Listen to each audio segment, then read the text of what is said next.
사랑하는 성도님들, 내일이 무슨 날입니까? 그렇죠, 수능입니다. 많은 자녀들의 운명이 결정되는 아주 중요한 날이죠. 그러니까 우리의 자녀들이 긴장할 수밖에 없을 겁니다. 불안해하고 긴장할 수밖에 없고, 그건 아주 당연해요. 12년 동안 공부했던 것의 총합, 결과가 나오는 하루라고 할 수도 있고, 또 그 하루로 인하여 앞으로의 미래가 10년, 20년, 수십 년이 결정적으로 결정되지는 않겠지만 그래도 아주 중요한 역할을 하는 그런 날이라고 할 수도 있기 때문에 당연히 긴장하고 불안해할 수밖에 없습니다. 만약에 어떤 뛰어난 천재과학자가 나타나서 하고 긴장을 없애주는 약 딱 먹으면 수능에서 정신 번쩍 들고 모든 마음의 긴장과 불안이 없어지고 자신이 알고 있는 것을 모든 것에 100% 실력을 발휘할 수 있는 그렇게 만드는 약이 있다. 그것을 만들어냈다라고 하면 우리나라의 학부모 100이면 100, 1000이면 1000 모두 사실 거예요. 그만큼 내일은 긴장할 수밖에 없는 날이고 불안해할 수밖에 없는 날이고, 그래서 더욱더 용기가 필요하고 그 용기를 찾을 수밖에 없는 날이죠. 누구나 실력만큼이나 발휘하고 싶을 거고, 누구나 아는 만큼이나 문제를 내고 싶어 할 거고, 누구든지 실수를 하기 싫어할 거고, 누구든지 불안함 때문에 시험을 망치고 싶은 사람은 아무도 없을 것이기 때문입니다. 그래서 그런 특별한 용기를 어디서 찾을 수 있을까요? 자신의 실력을 100% 발휘할 수 있고 어떠한 불안감도 없이 완벽하게 해낼 수 있는 그러한 용기를, 우리는 그런 특별한 용기를 어디서 찾을 수 있을까요? 그게 참 쉽지 않죠? 그런 용기를 찾는 것, 그런 용기를 갖는 것 누구나 원하는 일이지만 쉽지 않은 일이에요. 그래서 오늘의 말씀을 통해서 이 특별한 용기에 대해서 성경이 어떻게 말씀하신지 한번 이야기를 나눠볼까 합니다. 오늘의 말씀은 다니엘서의 이야기입니다. 다니엘서의 이야기 중에서도 사자굴의 이야기입니다. 아주 유명한 이야기죠. 굉장히 극적이잖아요. 사자굴에 던져지고 그러다가 나오고 뭐 이런 이야기들. 제가 뭐 자세하게 설명하지 않아도 우리 성도님들, 권사님들, 장로님들, 집사님들이 이미 이 내용 결말까지 다 알고 계실 거예요. 그만큼 유명하고 워낙에 극적이고 동물까지 나타내니까 주일학교에서는 단골 소재로 항상 나오는 그런 말씀입니다. 그런데 사실 이 말씀은 오늘날의 관점, 오늘날의 감성에서는 좀 받아들이기 힘든 측면이 있어요. 무엇이냐? 사자굴. 아니 어떻게 사람을 사자굴에 던져 넣습니까? 오늘날이라고 해서 사형이 없는 것은 아니에요. 당연히 사형이 있죠. 하지만 사형을 하더라도 뭐 약물로 하든지 교수형을 사용하든지 그런 식으로 사형에서도 최소한의 인권적인 방법, 인권을 고려를 하죠. 근데 이 사자굴에 사람을 던져 넣는다는 것은 너무 비인간적이지 않습니까? 그래서 이것은 오늘날의 인권의 관점에서 보면 야 어떻게 이럴 수가 있나? 라는 말이 나올 수밖에 없는 그런 장면입니다. 하지만 그런 인권적인 감성을 살짝 내려놓고 이 말씀을 보면 조금 다르게 볼 수 있어요. 어떻게 볼 수 있냐? 이 말씀을 일종의 시험으로 볼 수가 있습니다. 시험은 무엇입니까? 시험은 아주 간단해요. 그 시험을 보는 사람이 무언가를 제대로 알고 있나, 아니면 무언가를 제대로 할 수 있나라는 것을 알아보려는 모종의 것이죠. 그래서 특정한 문제를 내서 지식을 물어보든지 아니면 특정한 동작을 취하게 해서 그 행동을 할 수 있는 것을 보는 거죠. 그러니까 예를 들어 내일 같은 수능은 그 대학에서 들어갈 수 있을 만큼의 지식을 가지고 있는지 물어보려고 문제로 내는 거고, 또 이제 운전면허 같은 경우는 어떻게 되겠어요? 이거 제대로 이렇게 하고 브레이크 제때 밟고 운전대 제대로 조작할 수 있나, 그런 거를 보는 그런 시험이 되겠죠. 또 요리사 자격증, 요리 제대로 할 수 있나, 딱 그 주객 맞는 방식으로 할 수 있나, 그런 동작들, 또 이제 미감 이런 것들을 이제 보는 거겠죠. 그런 식으로 시험이 있는데, 그러면 오늘 이 말씀, 이 사자굴의 이야기가 시험이라면 이 시험은 어떤 시험이 되겠습니까? 이 시험은 신앙의 시험이 될 것입니다. 이 신앙이 어떻게 진행이 되는지, 무엇이 중점인지 무엇이 쟁점인지 한번 볼게요. 그 쟁점은 오늘의 말씀 바로 앞에 있는 12절 말씀을 보면, 다니엘서 6장 12절 말씀을 보면 이렇게 나옵니다. 이제 좀 긴데 이제 그 중간 부분부터 우리가 보면, 이제부터 30일 동안에는 누구든지 왕 외에 어떤 신에게나 사람에게 구하면 사자굴에 던져넣기로 하지 아니하였나이까 라고 합니다. 그러니까 이게 무슨 말이에요? 오늘부터 30일까지 30일 내에 왕, 바벨론의 왕, 그 왕 말고 다른 사람에게 기도를 하면, 이때는 바벨론의 페르시아였을 텐데, 하여튼 왕 말고 다른 누군가, 그게 신이 되든 사람이 되든 그 누구가 되든 간에 왕 외에 누구한테도 기도를 하는 사람은 무조건 어디로 가요? 사자굴로 가요.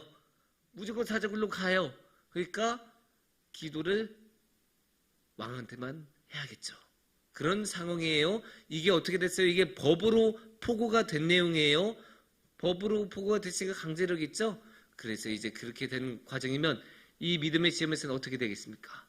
근데 우리가 당연하게 상식으로 알고 있는 것, 우리는 하나님 외에 다른 누구에게도 기도하면 안 되잖아요. 우리는 오직 하나님한테만 기도해야 됩니다. 그러면 지금 상황에서 하나님한테 기도를 드려야 되는데, 하나님한테 기도를 드리면 어떻게 돼요? 사자굴로 가요. 그러면 왕한테 기도하면 어떻게 돼요? 사자굴에는 가지 않아요. 편하게 살 수 있겠죠. 대신에 그거는 믿음을 위배하는 일이 돼요. 이거는 너무나 상식이에요. 이거는 누구나 이해할 수 있는 쉬운 이야기예요. 그래서 여기서 이제 시험이 나타나는 거예요. 믿음을 따라서 사자굴로 가느냐, 아니면 믿음을 버리고서 사자굴에 들어가지 않고 편안하게 살아가느냐. 이것이 시험입니다. 이 시험의 정답은 쉬워요. 누구나 알죠. 당연히 하나님한테 계속 기도해야죠. 하지만 왜 그 정답지를 선택하는 게 어려워요? 결과가 너무 극단적이잖아요. 누가 사자굴에 들어가고 싶겠습니까? 사자굴에 들어간 거 당연히 무섭고 불안할 수밖에 없어요. 사자굴에 들어가면 당연히 죽을 텐데 누가 자신의 목숨을 잃고 싶어 하겠습니까? 그러니까 당연히 목숨을 잃고 싶어 하지 않을 텐데, 그래서 이 시험이 성립이 된 거예요.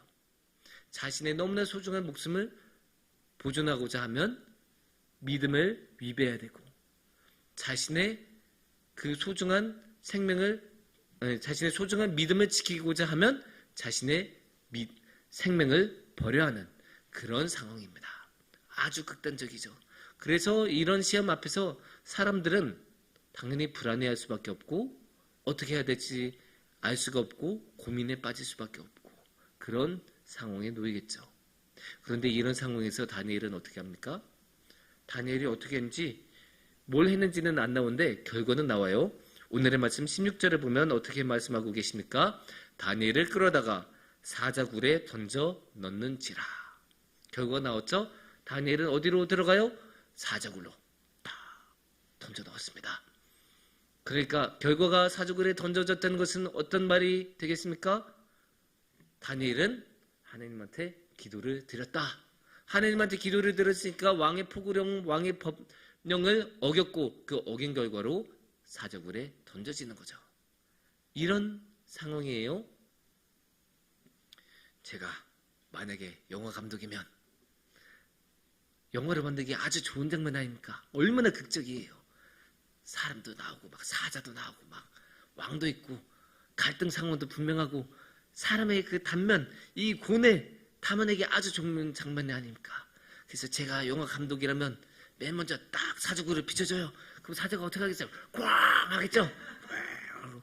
그러면 이제 사람들 하고 옆에 사람들이 놀라고, 그러면 이제 왕이 딱 나타나서 내가 너한테 다시 한번 기회를 주마. 다니엘아, 너 다시 한번 생각해봐라. 그러면 이제 다니엘이 뭐라고 합니까? 다니엘은 결연한 표정으로 저는 제가 사랑하는 하나님을 배신할 수 없습니다. 그리고 의연하게 사자굴로 떨어지겠죠. 아니 심지어 자신이 사자굴로 점프를 해야 해서 들어갈 수도 있어요. 제가 영화 감독이라면 그렇게 만들었을 거예요. 하지만 성경은 저보다 훨씬 고차원이에요. 그래서 성경은 그런 식으로 그림을 그리지 않아요. 오늘의 말씀 앞뒤 전후의 맥락을 보면 제가 말한 것처럼 하지 않아요. 왜냐? 12절에 아까 그 왕의 포고령 나왔죠? 그 다음에 16절에 어떻게 돼요? 사자굴에 던져지죠? 근데 그 사이에 다니엘이 활약을 전혀 안 해요. 다니엘이 말 한마디 안 해요. 말하는 거 다 옆에 있는 주위 사람들이에요. 왕 한마디 하고 신하 한마디 하고 다 이야기하는데 정작 사자굴에 던져지는 다니엘은 한마디도 안 해요. 신기하지 않아요? 지금 다니엘의 포커스로 맞출만한 장면이잖아요. 지금 신앙의 시험에 직면하고 있는 사람이 누구인데, 지금 사자굴에 던져져서 목숨이 위태한 사람이 누구인데, 그 결단을 내려야 되는 사람이 누구인데, 다니엘의 이야기는 하나도 안 나와요. 다니엘에 대해서 한 컷도 안 잡아요. 한마디도 안 나와요. 전혀 마치 다니엘이 없는 것처럼, 아예 안 던져지는 것처럼, 없었던 일처럼 진행이 되다가 갑자기 사자굴에 던져져요. 신기하지 않습니까? 왜 이럴까요? 분명히 다니엘이 나올 만한 장면인데, 다니엘에 대해서 한마디라도 나올 만한 그런 상황인데 전혀 이야기가 안 나와요. 그러면 여기서 우리가 생각해 볼 수가 있죠. 왜 성경은 여기서 다니엘에 대해서 이야기를 안 할까? 왜 성경은 여기서 다니엘을 집중하지 않을까? 저도 열심히 고민해 봤어요. 그러다가 그런 생각해 봤어요. 어쩌면 성경은 그런 거를 말하고 싶은 거일지도 모르겠다. 어쩌면 다니엘의 용기는 중요한 게 아니다. 다니엘이 이 신앙의 시험 앞에서 자신의 목숨을 걸어야 하고 목숨을 희생해야 되는 이 상황에서 이런 신앙의 결단을 내린 데에는 다니엘의 특별한 용기가 중요한 게 아니다. 다니엘의 용기로 이런 결단을 내린 게 아니다. 이런 거를 어쩌면 말하고 싶어 한 게 아닐까 싶어요. 그러면 뭘까요? 용기가 아니면 뭘까요? 아니, 이런 어마어마한 상황 앞에서 용기가 아니면 뭘로 이러한 결단을 내릴 수 있었을까요? 그 비밀을 알고 싶으면 23절을 우리가 함께 봐야 돼요. 왕이 심히 기뻐서 명하여 다니엘을 굴에서 올리라 하매 그들이 다니엘을 굴에서 올린즉 그의 몸이 조금도 상하지 아니하였으니 이는 그가 자기의 하나님을 믿음이었더라. 뭐라고요? 믿음이었더라. 믿음이었더라. 이 믿음에 우리는 밑줄을 쫙쫙 그어야 돼요. 믿음이에요. 용기가 아니에요. 믿음이에요. 아니 목사님, 그러면 용기하고 믿음의 차이는 뭡니까? 용기는 개인의 개인기죠. 개인의 덕성이죠. 개인의 덕목이죠. 자기 자신이 가지고 있는 특질이에요. 자기 자신이 가지고 있는 뭔가예요. 하지만 믿음은 뭐예요? 하나님의 선물이에요. 하나님이 주신 거예요. 우리가 만들어내고 얻어낸 거 아니라 하나님이 우리에게 은혜로 주신 거예요. 여기에 차이가 있는 거예요. 다니엘은 자신의 용기로 사자굴에 들어간 게 아니에요. 다니엘은 하나님의 인도하심으로 배반하지 않고 하나님으로부터 멀어지지 않고 하나님과 함께하는 길을 끝까지 선택했고 그 선택한 길이 우연히 사자굴까지 간 것뿐이에요. 그게 믿음이에요.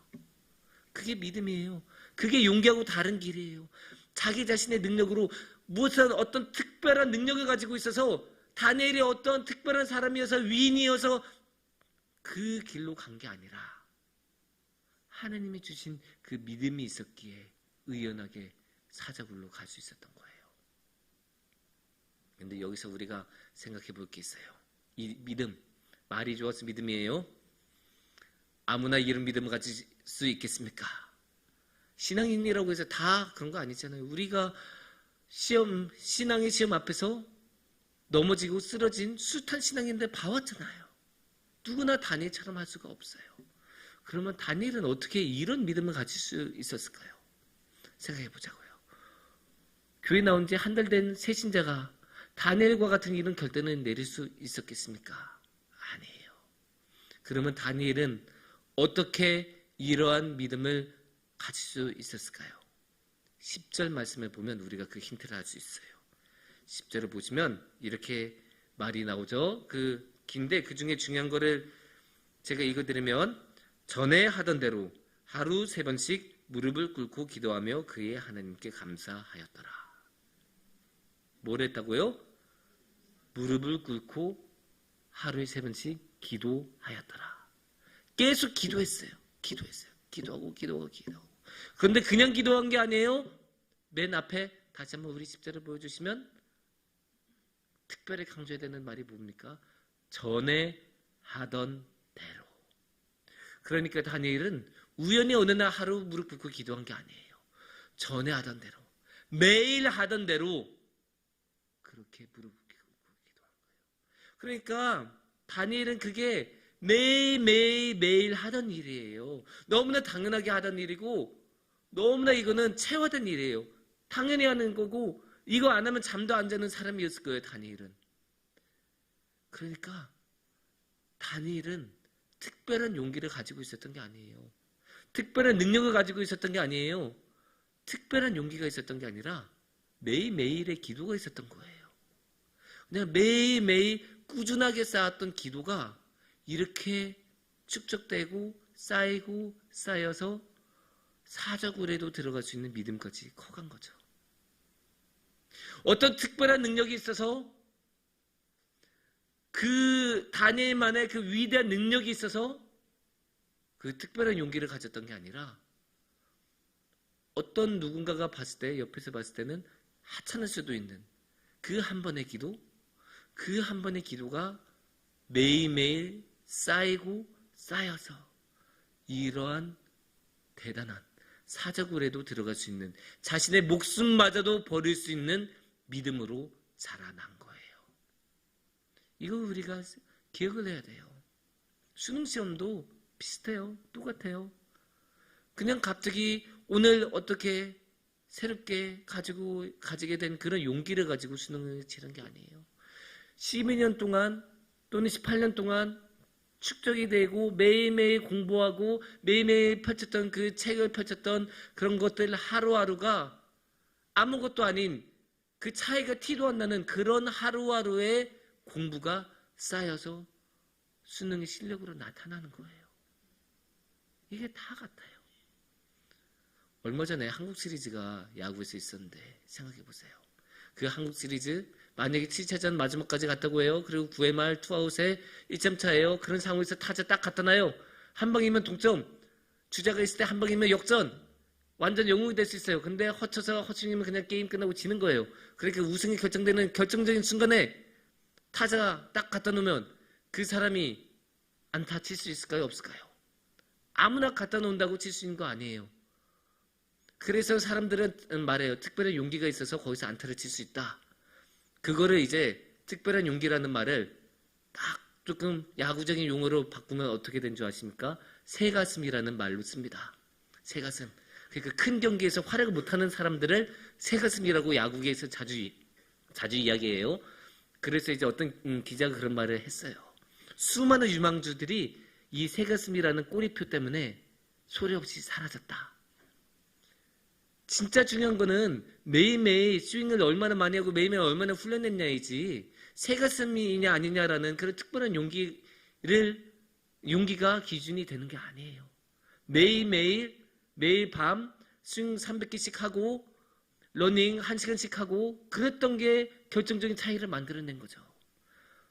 그런 게 결정적인 차이를 만들어낸 거지 특별한 새가슴이 따로 있는 게 아니고 특별하게 대범한 용기를 가지고 있는 사람이 따로 있는 게 아니에요. 야구도 그렇고 수능도 그렇다면 당연히 신앙도 그럴 거예요. 특별한 용기가 있는 게 아니라 매일매일의 기도가 있는 거예요. 매일매일의 기도, 매일매일의 예배, 매일매일의 신앙생활이 우리를 흔들림 없이 주님으로 이끄는 길이 될 것입니다. 사랑하는 성도님들, 우리 삶에는 참 많은 시험이 있죠. 그 중에서 수능은 어쩌면 처음 치르는 큰 시험일 거예요. 그리고 앞으로의 인생에도 지대한 영향을 미치는 아주 중요한 시험인 것은 틀림이 없죠. 하지만 그런 시험 앞에서 흔들리고 불안하고 긴장될 때 중요한 것은 특별한 용기를 찾는 게 아니라 매일매일의 공부해 왔던 자신을 찾는 거고 또 매일매일 들었던 기도를 믿으면서 기도에 기대하면서 그 기도의 대상이 되었던 주님을 우리가 따르면서 그 주님을 붙잡으면서 나아가는 것이 그게 진짜 중요한 겁니다.